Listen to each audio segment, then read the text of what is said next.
Hello दोस्तों, तो आज हम बात करने वाले हैं लाइट अर्थात प्रकाश के बारे में। इस वीडियो में हम बात करेंगे प्रकाश की प्रॉपर्टी और परावर्तन अपवर्तन। फिलहाल अभी हम इसकी प्रॉपर्टी के बारे में बात करेंगे। ठीक है, तो प्रकाश प्रकाश किसे कहते हैं?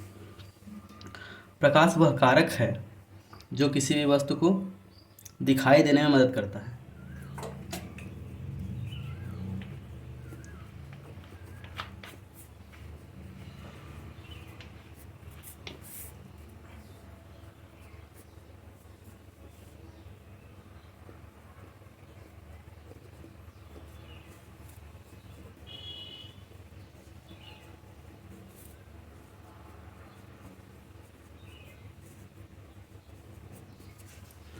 ठीक है, तो अभी तो आप लोगों को पढ़ना है प्रकाश की तरंग प्रकृति, लेकिन आगे आप लोग पढ़ेंगे कि प्रकाश की भी दो प्रॉपर्टी होती है।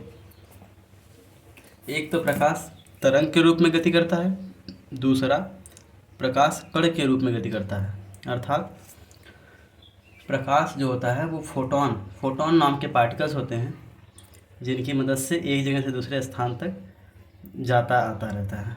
ठीक है, प्रकाश प्रकाश की चाल जो होती है वो विभिन्न माध्यमों में विभिन्न होती है। ठीक है, जैसे माध्यम माध्यम कह सकते हो कि जहाँ जहाँ प्रकाश पहुँच सकता है। जैसे अभी हम एयर को मान लेते हैं, हवा एयर। ठीक है, एयर में भी प्रकाश की जो चाल होगी और जो वाटर में होगी डिफरेंट होगी। ठीक है, क्यों क्यों डिफरेंट होगी, कभी सोचा आपने? और एक और बच गया था, ट्रांसपेरेंट मटेरियल से बोलते हैं कांच अर्थात ग्लास में प्रकाश जो होगा इन सबके आर पार होके जाएगा। जैसे अभी आपने देखा होगा कि आपने सुना होगा कि जल में जो होता है प्रकाश बहुत ज़्यादा अंदर तक नहीं जा सकता है, समुद्र के अंदर। क्यों? ऐसा क्यों होता है कि प्रकाश की चाल हवा, पानी और ग्लास में डिफरेंट होती है? क्योंकि ये जो सब जितने भी बताए जा रहे हैं आपको, ये सब मीडियम्स, इनकी डेंसिटी अलग अलग होती है। ठीक है, डेंसिटी इसके बारे में हम आगे बताएंगे आपको। फिलहाल आप जान लीजिए कि एयर में जो होती है स्पीड ऑफ लाइट, प्रकाश की गति जो होती है, स्पीड ऑफ लाइट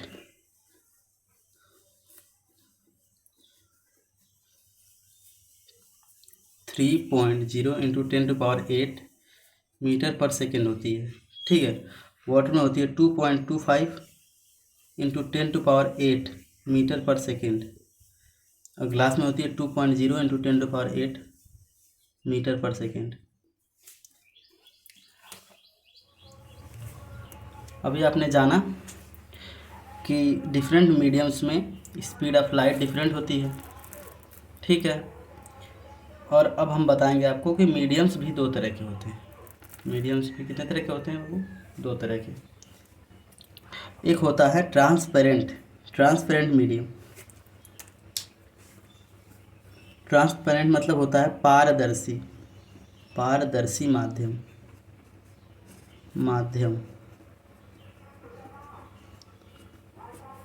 अर्थात पेरेंट मीडियम।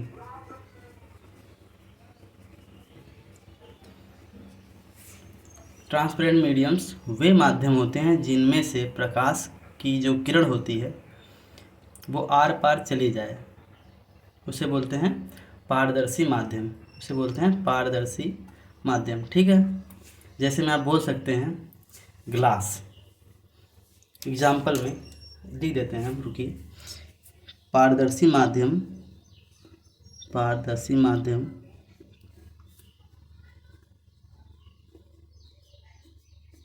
वे माध्यम हैं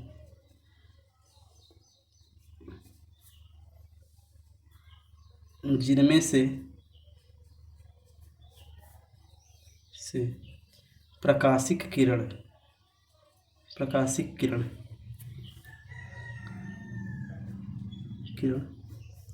आर पार चली जाए, चली जाए। ठीक है। माध्यम आप लोगों को बताया गया है कि जो प्रकाश की किरण होती है वो माध्यमों में ही गति करती है। वे माध्यम कुछ भी हो सकते हैं, एयर, वाटर, ग्लास, कुछ भी हो सकते हैं। ठीक है। अभी माध्यम में भी दो तरह के माध्यम होते हैं। एक होता है पारदर्शी माध्यम, जिनमें से प्रकाश की किरण आर पार चली जाती है, और दूसरा होता है अपारदर्शी माध्यम। पारदर्शी माध्यम के उदाहरण देख लीजिए पहले आप लोग।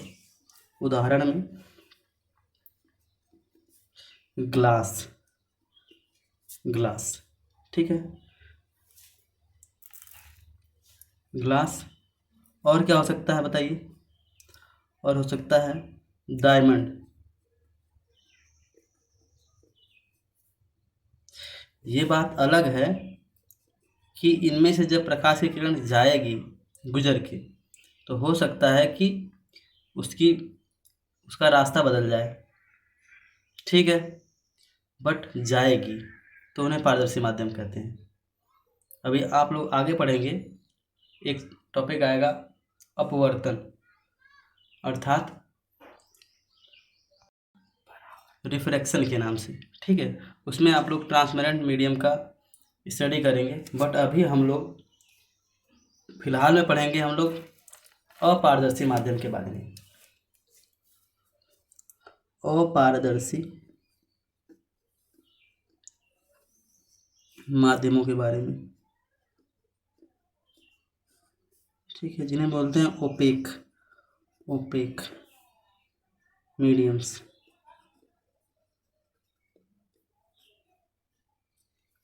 अपारदर्शी माध्यम वे माध्यम होते हैं जिनमें से प्रकाश की किरण टकरा कर वापस चली जाती है। इसके उदाहरण आप अपने चारों तरफ देख सकते हैं। अपारदर्शी माध्यम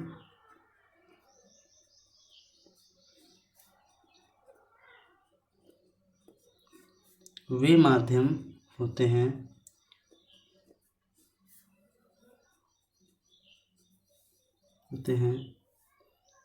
जिनमें से बिल्कुल पारदर्शी माध्यम का विपरीत होता है। ठीक है,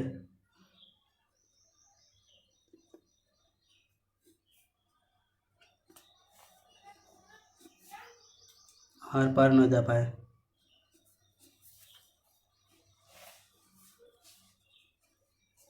या टकरा कर वापस चली आए।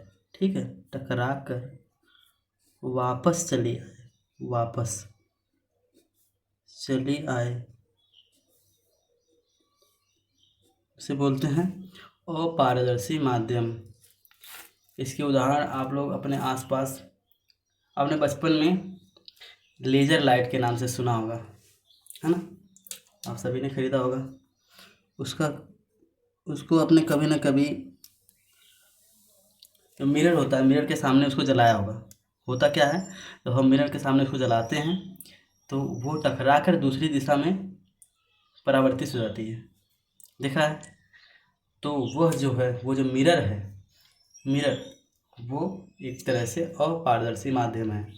लेकिन आप लोग बोलेंगे कि इसमें तो ग्लास लगा हुआ है। आपने बोला था ग्लास जो होता है वो ट्रांसपेरेंट होता है। हमने बताया था कि ग्लास ट्रांसपेरेंट होता है, बट उस ग्लास के पीछे पिछली तरफ पॉलिश की हुई होती है। ठीक है, एक रिफ्लेक्टिव मटेरियल की, वो सिल्वर ऑक्साइड या कुछ होता होगा, उसकी कोटिंग की होती है, जिससे वो भी एक तरह से अपारदर्शी माध्यम बन जाता है। ठीक है, तो अगर यहाँ पे हम लिखें कि मिरर, मिरर लिख दे अगर, तो आप लोग कंफ्यूज मत होइएगा, क्योंकि ग्लास और मिरर में बहुत ज़्यादा डिफरेंस है। ग्लास जो होता है उसकी दोनों साइडें ट्रांसपेरेंट होती हैं, उस पर कोई भी पॉलिश नहीं की होती है।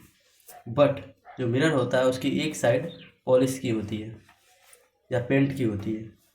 ठीक है, वुड, वुड भी एक तरह, वुड भी जो है वो भी ओपेक मीडियम है। ऐसे ही आप लोग बहुत सारे एग्जांपल देख सकते हैं। आप लोग अब कंफ्यूज ना होइएगा कि जो लाइट रे क्या होती है, प्रकाश की किरण क्या होती है, हमने बताया नहीं था पिछली बार, तो आप लोग समझ लीजिए। मान लीजिए ये अपना सन है, सन, ठीक है, सन है, ठीक है, ये है सन। सन क्या है बाबू? सोर्स ऑफ लाइट या सोर्स ऑफ एनर्जी। लाइट जो है एक तरह से एनर्जी ही है। तो सोर्स, इससे आने वाली जो किरणें हैं, means the path of photons is called ray, किरण कहलाती है। ठीक है। प्रकाश जो होती है ना, प्रकाश वह किरणों के रूप में, जबकि किरण जो होती है बहुत ही सूक्ष्म होती है, इसलिए हम किरण नहीं कहते हैं उसे। क्या बोलते हैं बाबू? पहली बात आप समझ लीजिए, जो प्रकाश से फोटॉन्स होते हैं वो जब निकलते हैं तो एक रास्ते पे जाते हैं, एक रास्ते से जाते हैं, उसे बोलते हैं किरण। ठीक है। बट कैलकुलेशन के लिए किरण बहुत ही छोटा है, उसे हम एज्यूम कर लेते हैं। ठीक है। तो हम किरण नहीं कहते हुए हम कहते हैं बीम ऑफ लाइट। ये क्या है? Ray of light, ray of light, प्रकाश किरण। ठीक है, प्रकाश किरण है। बट जब हम पढ़ेंगे आगे तो बीम ऑफ लाइट के बारे में, प्रकाश पुंज के बारे में पढ़ेंगे, प्रकाश पुंज के बारे में पढ़ेंगे। इसे बोलते हैं बीम ऑफ लाइट।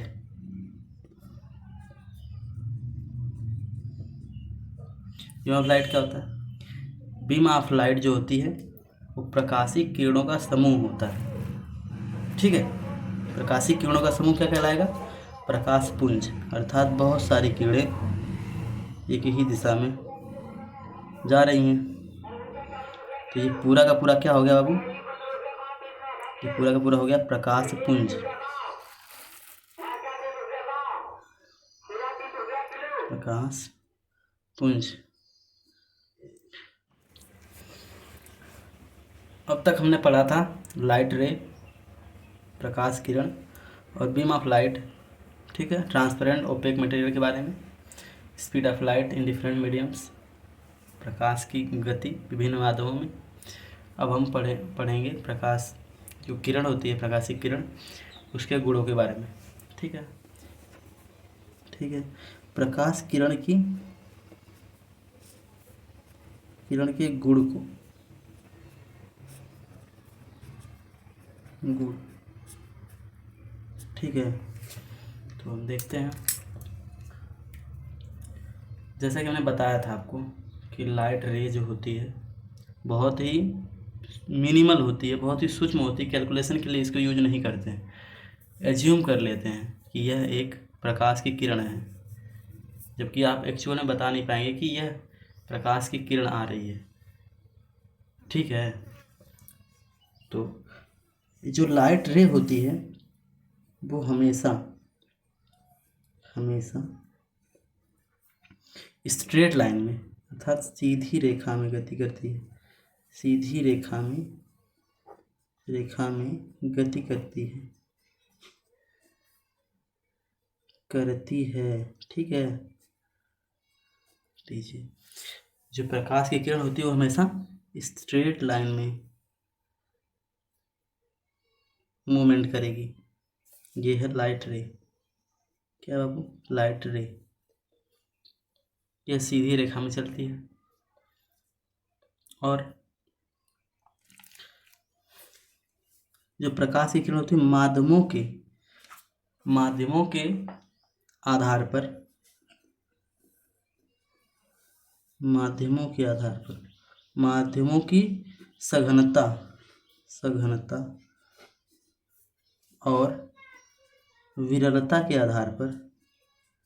विरलता के आधार पर विचलित होती है। विचलित अर्थात अपने पथ से इधर उधर होना से बोलते हैं विचलित होना। ठीक है। माध्यमों की सघनता और विरलता के आधार पर विचलित होती है। जैसे कि मैंने बताया था आपको कि प्रकाश किरण की जो गति होती है विभिन्न माध्यमों में अलग अलग होती है। ठीक है। क्यों होती है? क्योंकि वो माध्यमों की सघनता और विरलता के आधार पर विचलित होती है। अगर माध्यम सघन है तो स्पीड ऑफ लाइट कम हो जाएगी, विरल है तो जो स्पीड ऑफ लाइट होगी वो एक्चुअल वही रहेगी, चेंज नहीं होगी। ठीक है, इस आधार पे। और अभी हम आपको ग्राफ के माध्यम से एक डायग्राम के हिसाब से बताएंगे। यह है एक कोई भी समतल या फिर अपारदर्शी सतह है। क्या है बाबू? अपारदर्शी सतह।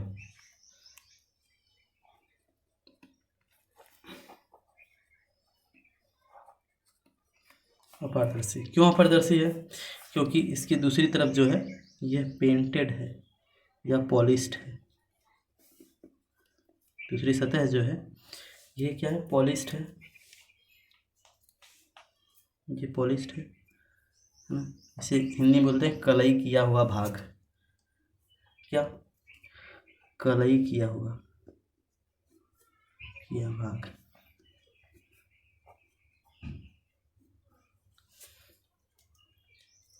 अब यह जो है, यह जो समतल, यह जो सतह है और पारदर्शी सतह है जो है, यह हॉरिजॉन्टल है। क्या है बाबू? क्षैतिज है। क्षैतिज सतह है। इस क्षैतिज सतह के लंबवत, क्या? लंबवत, अर्थात 90 डिग्री पर एक लाइन खींच लेते हैं। ये सब कुछ एज्यूम किया जाता है। ठीक है, ये क्या है? 90 डिग्री पर है। 90 डिग्री पर, यह 90 डिग्री पर है। इसे बोलते हैं अभिलंब। नार्मल जो होता है, अभिलंब जो होता है वो किसी भी वस्तु के, यह जो वस्तु की सतह है यह क्या है? यह किसी भी अपारदर्शी जो भी वस्तु है उसकी सतह है, इस पे प्रकाश की किरण पड़ेगी अभी, तो इसकी लंबवत जो रेखा होगी उसे बोलते हैं अभिलंब। क्या बोलते हैं? अभिलंब। अब इस अभिलंब पर यह जो बिंदु है इसे केंद्र मान लीजिए। इस पर आने वाली, इस पर क्या होगा? एक प्रकाश की किरण पड़ती है, प्रकाश की किरण आती है और इस बिंदु पर टकराती है। ठीक, इस बिंदु पर आने वाली वह होगी आपतित किरण। क्या होगी? आने वाली किरण आपतित किरण। आपतित किरण। ठीक, टकराएगी। टकराने के बाद यह, जबकि यह माध्यम जो है, यह सतह जो है अपारदर्शी है तो इसके आर पार जा नहीं पाएगी। टकराने के पश्चात यह दूसरे रास्ते पर चली जाएगी। ठीक है, दूसरे रास्ते पर जाएगी तो यहाँ से यह दूसरे रास्ते पर चली जाएगी। अब इस जाने वाली, इस बिंदु से वापस टकरा कर जाने वाली किरण को क्या बोलते हैं? परावर्तित किरण। ये जो किरण है ये परावर्तित होकर गई हुई है, इसे बोलेंगे परावर्तित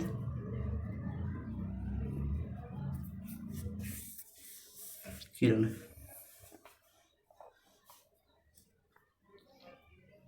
ठीक है, यह आपतित किरण है। आने वाली किरण को आपतित किरण यह बोलते हैं इनसाइडेंट रे। इनसाइडेंट रे। और जाने वाली को क्या बोलेंगे? परावर्तित या रिफ्लेक्टेड। रिफ्लेक्टेड रे, परावर्तित किरण। ठीक है, यह अभिलंब, अभिलंब जो होता है वह अपारदर्शी सतह के 90 डिग्री पर होता है, लंबवत होता है, इसीलिए अभिलंब बोलते हैं।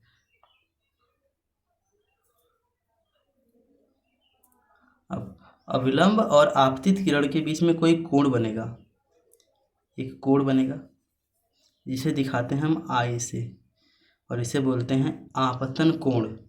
क्या बोलते हैं बाबू? आपतन कोण। एंगल आई, ये होता है आपतन कोण, आपतन कोण, ठीक है। इसे बोलते हैं एंगल ऑफ इंसाइडेंस, ठीक है, एंगल ऑफ इंसाइडेंस। और यहाँ से अविलंब और परावर्तित किरण के बीच में भी एक कोण बनेगा, इसे दिखाते हैं स्मॉल आर। और जो ये स्मॉल आर, ये जो कोण होगा इसे बोल देंगे परावर्तन कोण, परावर्तन कोण, ठीक है। परावर्तन कोण या बोलेंगे एंगल ऑफ रिफ्लेक्शन, क्या बोलेंगे बाबू, एंगल ऑफ रिफ्लेक्शन। ये होगा angle of incidence, angle of reflection. इन दोनों के बीच एक रिलेशन होता है, क्या होता है कि आपतित किरण अविलंब के साथ जितने डिग्री का कोण बनाएगी वही कोण, उतना ही कोण अविलंब और परावर्तित किरण के बीच में भी बनेगा, ठीक है। इसका मतलब क्या होगा, एंगल आई, कोण आई बराबर कोण आर, यह होता है किसके और इसके बीच में रिलेशन, किसके बीच में, एंगल ऑफ इंसाइडेंस और एंगल ऑफ रिफ्लेक्शन के बीच में रिलेशन। क्या होता है कि दोनों बराबर होते हैं, दोनों आपस में क्या होते हैं, बराबर होते हैं। आपतन कोण, आपतन कोण बराबर होता है किसके, परावर्तन कोण के, परावर्तन कोण के। अभी आप लोग ये सब टॉपिक जो हैं अभी आपने शुरुआत की है, तो आपके लिए हो सकता है बहुत ज़्यादा बोरिंग हो, आपको बोर होने की आवश्यकता नहीं है, क्योंकि ये सब अगर आप जानते रहेंगे तभी आप आगे पढ़ पाएंगे। आगे का आगे जो पढ़ाने वाले हैं आपको वो है परावर्तन, प्रकाश का परावर्तन। प्रकाश का परावर्तन पढ़ने से पहले आपको पता होना चाहिए कि आपतित किरण कौन सी है, परावर्तित किरण कौन सी है, किसे बोलते हैं, एंगल ऑफ इंसाइडेंस, आपतन कोण या परावर्तन कोण किसे बोलते हैं, पता होना चाहिए ना। तो इसीलिए आपको बताया जा रहा है, आपको बोर होने की ज़रूरत नहीं है, ठीक है। चलिए अब हम बात कर लेते हैं पिछले जो हमने बताया था अभी आप लोगों को, ये वाला ग्राफ, इसके आधारित एक क्वेश्चन देख लेते हैं, ठीक है। इस डायग्राम के आधार पर एक क्वेश्चन देख लेते हैं, ठीक है। देखते हैं अभी क्वेश्चन क्या है। क्वेश्चन है कि परावर्तन कोण अर्थात एंगल ऑफ रिफ्लेक्शन की वैल्यू ज्ञात करनी है यदि परावर्तन सतह, जो क्षैतिज सतह थी जिससे कोई किरण परावर्तित हो रही थी, उसके और आपतित किरण के मध्य कोण जो है 40 डिग्री है, ठीक है। तो आइए आप लोग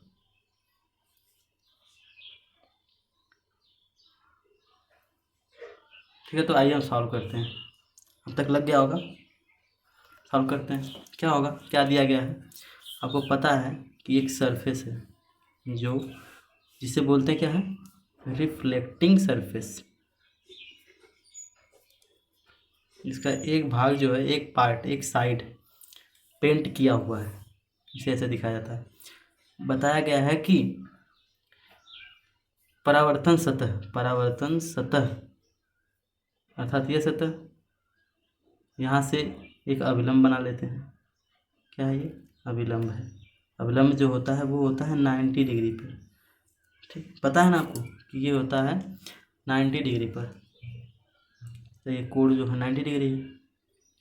किसी रेखा पर कितने डिग्री का कोण बन सकता है, 180, 180 अंश का। क्यों, देख लीजिए यहाँ पे इस साइड का कोण जो है 90 अंश है, तो इस साइड का कोण भी 90 अंश होगा, 90 डिग्री होगा। तो 90 और 90 कितना हो गया, 180 डिग्री आपको दिया गया है। आपको पता क्या है, यहाँ पे परावर्तन सतह पता चल गई, ये सतह। अब एक किरण यहाँ पे इस बिंदु पे आके टकराएगी, टकराया गया कि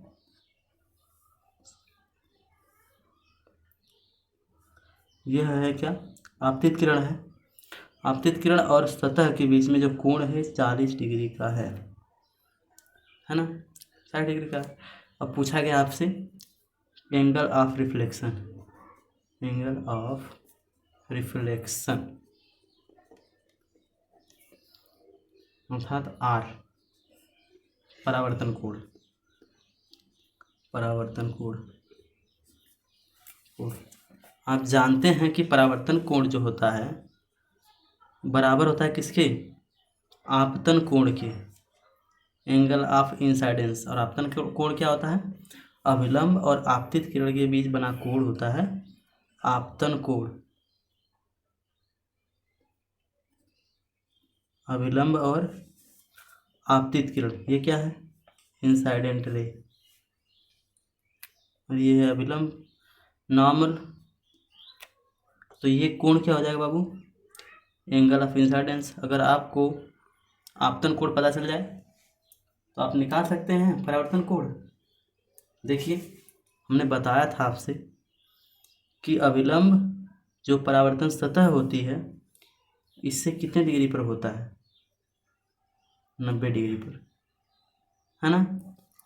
तो हम कह सकते हैं कि एंगल ऑफ इंसाइडेंस और 40 डिग्री जोड़ने पर कितना होना चाहिए, 90 degree. Angle of incidence plus 40 degree कितना होना चाहिए बाबू, 90 डिग्री। तो अभी हम इसको पक्षांतर कर लेते हैं। पक्षांतर करने के बाद एंगल आई, इंसाइडेंस एंगल 90 माइनस 40 हो जाएगा, ठीक। कितना हो जाएगा, 50 डिग्री। 50 डिग्री। जब आपतन कोण 50 डिग्री है तो परावर्तन कोण क्या होगा, क्या होना चाहिए, आपतन कोण पे रख लेते हैं 50 डिग्री, तो परावर्तन कोण भी हो जाएगा 50 डिग्री। ऐसे ही अगर कहीं क्वेश्चन आए तो आप लोग हमें कमेंट सेक्शन में सेंड कर दीजिएगा, आपको बताएंगे, ठीक है। अगली वीडियो में हम बात करेंगे प्रकाश का परावर्तन क्या होता है, और कहाँ कोई वस्तु रखी जाए तो उसके प्रतिबिंब कहाँ बनेगा, प्रतिबिंब की स्थिति, वस्तु की स्थिति, ठीक है। और फॉर्मूला जो होता है उस फॉर्मूले को भी बताएंगे। अभी के लिए इतना ही, ठीक है। Thank you.